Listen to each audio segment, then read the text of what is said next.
Do you want to know how I put this in the game that I'm making? Well, follow me on this game art journey and you'll find out. My name is Corey and I'm currently working on an action RTS video game called Conquest of Eldinar, which is currently on Steam and Kickstarter if you guys would like to check it out. But today we're going to focus on how I created the Tyrannosaur. It's the fancy in-universe way of saying T-Rex, but you know, same thing. Before I got started on implementing this beast into our game, I needed to get some inspiration. And what better way to do that than go back to the classics?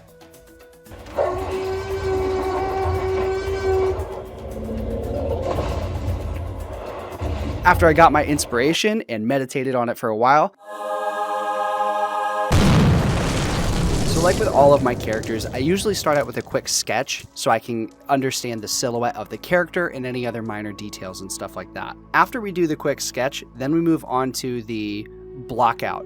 I usually like to start with the bigger pieces of the character in the painting process. So typically like the chest, torso, shoulders, midsection, waist, something like that.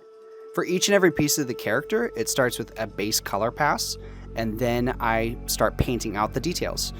Usually personal preference wise, I like to start with the darks and then work my way towards the lights. And then I wrap up each sprite with a lighting pass. When I paint my characters, I like to start with the most boring sprites first and work my way up towards the exciting sprites. So I'll start with the chest or waist, and then I'll work my way down to like the thighs, legs, feet, stuff like that, shoulders, maybe arm.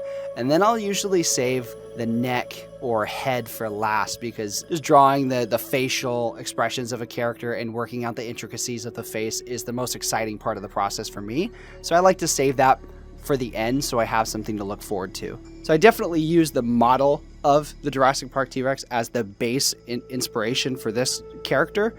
But then I wanted to take it into some new and exciting directions, utilizing some of the design aesthetics from the Chitauri faction, which is the lizardmen faction of my game. The Chitauri have lots of these like shell platings around their back. They're very spiky and bony, a lighter skin on the undertone, and then these larger scale pieces on the shoulders or the jaws or the knuckles.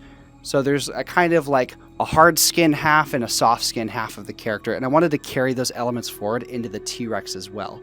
Of course, he wouldn't be complete without a saddle. They might be savages, but they're at least smart enough to have a saddle on the dinosaur itself. Moving on to the face, I definitely captured that silhouette of the T-Rex from Jurassic Park, but I tried to push it in a new direction with new and unique details, like plating on the snout and the head of the character. It has big scales that kind of wrap around the skull shape and help emphasize where the eye is, and it has those sunken in kind of portions that you'd find that are very emblematic of the T-Rex from Jurassic Park as well. Like the rest of the Chitauri units, they have a sickly kind of yellowish green kind of hue and aesthetic to them, and then highlights of brown and orange and red tinges, especially in the eye, to help as kind of like a counter color and bring out that vibrant color scheme on them. I thought an interesting way to highlight the character's facial portion and elevate the design a little bit with a splash of color was to add this kind of red, orangish, flaming hue tinting the scales around the face that really add like this interesting kind of brow of the character. Kind of have a big meaty jaw. There's actually a lot of layers that go into designing the mouth of the character, the rear of the jaw, the tongue, the kind of whatever those pink fleshy bits are that kind of connect it, because this character is actually able to eat units. If you've seen the trailer, you know what I'm talking about.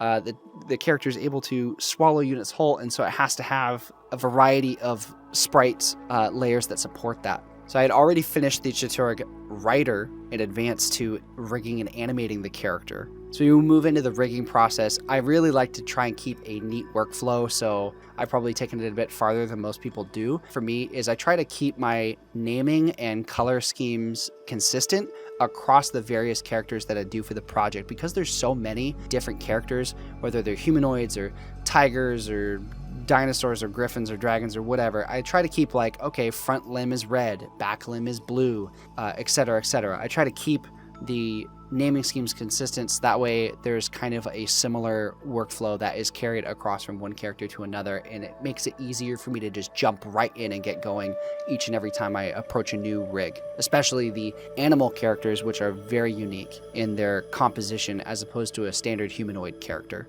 After the rig is complete, we can start slotting in all the sprites. And then comes the real boring part, which I'm going to skip past as fast as I possibly can, which is the meshing.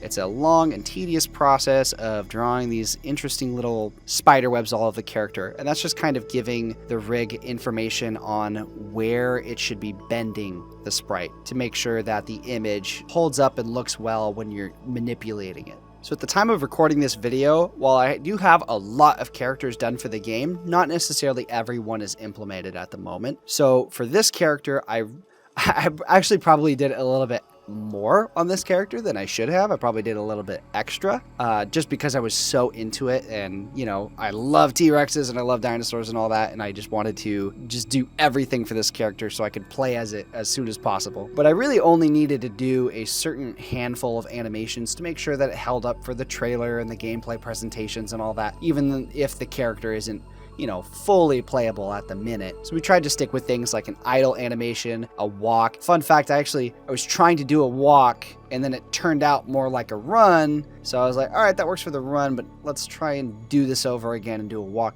It's really hard to animate a character like this because there's not as much reference material out there as you think there is. And the reference material that you're referencing might not even be that good of reference material, because what did they reference it off of?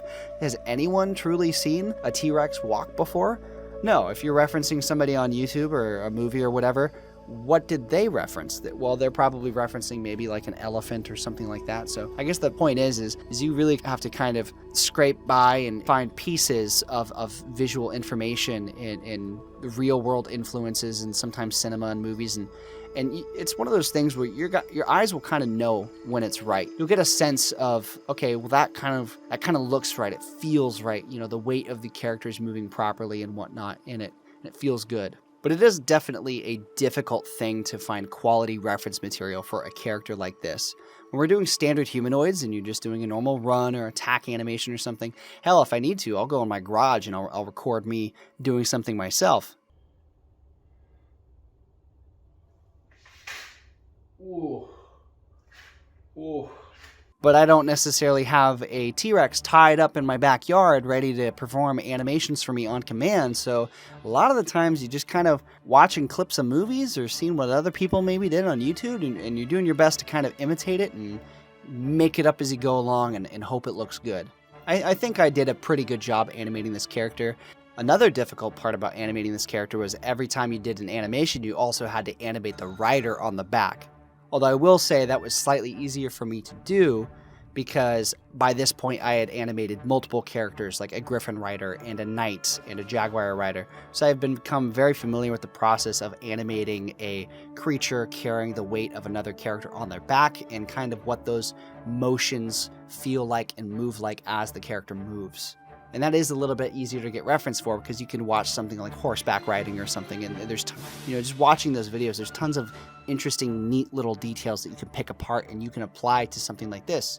So through the animation process I did for this character, he can bite while moving, he can bite while standing still, he can move forward, he can backpedal, idle, run, and of course, we have the exciting inclusion of the chomp ability, which allows them to walk up and eat a character, and it's a really satisfying execution ability that will be featured in the game.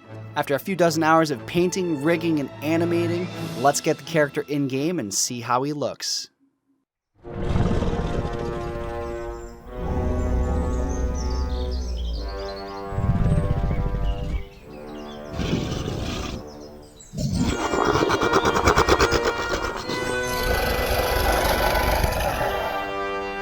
I didn't sign up for this.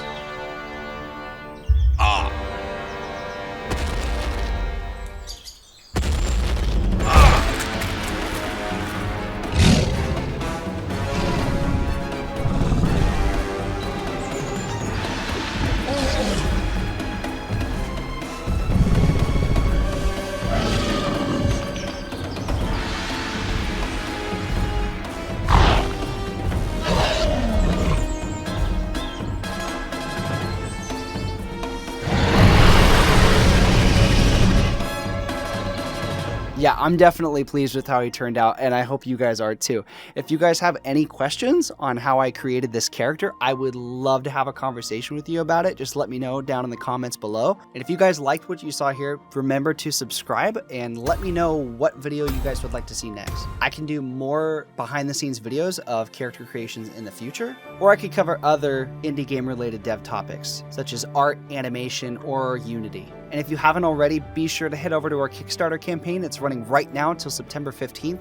We need all the support we can get to make sure that this game succeeds. Thanks for dropping by, everybody. I'll catch you next time.